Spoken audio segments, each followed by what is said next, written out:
Salam değerli izleyiciler. 30 oktyabr 2025-ci il Hürriyyət TV-nin və Hürriyyət qəzetinin baş redaktoru Vüqar Məmmədovun ardınca dayısı ADP sədri Sərdar Cəlaloğlu'nun da saxlanması ilə bağlı məlumatlar yayılıb. Bu arada Sərdar Cəlaloğlu Azərbaycan reallığına deməli Vüqar Məmmədovun saxlanılması barədə danışıb, bildirib ki, Dövlət Təhlükəsizlik Xidmətinin əməkdaşları həm media ofislərində, həm də Vüqar Məmmədovun yaşadığı evdə axtarış aparıblar. Evində axtarış zamanı heç nə götürülməyib. DTX əməkdaşları özlərini çox mədəni aparıblar. Vüqarın ailə üzvlərinə qarşı psixoloji və fiziki təzyiq göstərilməyib. Ailə üzvləri bildiriblər ki, onlar üzr istəyərək bu prosesi həyata keçiriblər. Hətta Vüqarı həbs edəndə qandallayıblar, özünü pis hiss etdiyinə görə sonra açıblar. Çünki onun ürəyində problemlər var. ADP sədrinin sözlərinə görə Vüqar Məmmədovun həbsi prezident administrasiyasının keçmiş rəhbəri akademik Ramiz Mehdiyevin işi ilə əlaqəli deyil və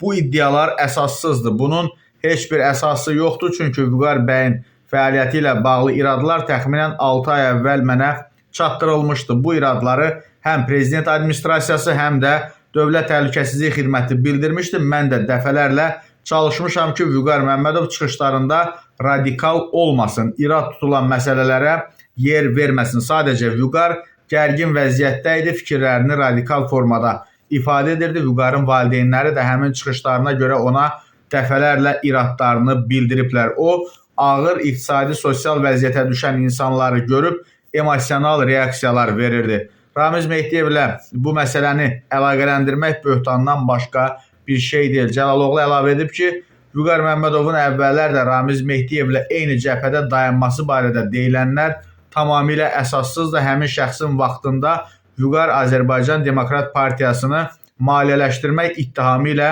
4 il həbsdə olub. Biznes fəaliyyətinə də müəyyən əngəllər törədilib, nəticədə müflis olub. Bizə qarşı Ramiz Mehdiyevdən daha çox düşmənlik edən şəxs yoxdur. Vüqar onun komandasında necə ola bilər ki, Ramiz Mehdiyevin ən çox düşmənlik etdiyi şəxslər biz olmuşuq. Bu arada Savaş Media bir məlumat yayıb və deməli materialın başlığında qeyd olunur ki, bacısı oğlundan sonra növbə Sərdar Cəlaloğlu'nundumu və belə bir açıqlama ilə, daha doğrusu bu xəbərlə bağlı isə Sərdar Cəlaloğlu hələ ki heç bir reaksiya bildirməyib.